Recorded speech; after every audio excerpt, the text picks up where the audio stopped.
Hello, আসসালামু আলাইকুম। আশা করি আপনারা সবাই ভালো আছেন। আমিও ভালো আছি। আজকে আমার আম্মু রান্না করেছিল রুই মাছ ভুনা। খেতে কিন্তু খুবই সুস্বাদু ছিল।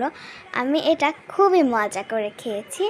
আপনারা চাইলে আপনারাও ট্রাই করে দেখতে পারেন এই মাছ ভুনাটা। তো এখানে অনেক লবণ মরিচ দিয়ে দিল, কাঁচা মরিচ, তারপরে আদা রসুন বাটা। তো এখানে আমার আম্মু দিয়ে দিল ব্লেন্ড করা টমেটো। তারপরে এটাকে একদম নেড়ে চেড়ে দিতে হবে। এরপরে দিয়ে দিচ্ছে ভেজে রাখা রুই মাছ।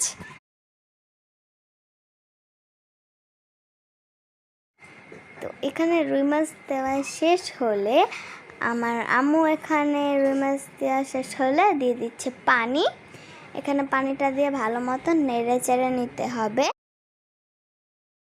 তো এখানে নেড়ে চেড়ে নেওয়ার পরে দিয়ে দিল গোলমরিচ, এরপরে দিয়ে দিল জিরা গুঁড়া। তো এখন আমাদের রান্না শেষ। তো আজকের ভিডিওটা এই পর্যন্তই। আল্লাহ হাফেজ।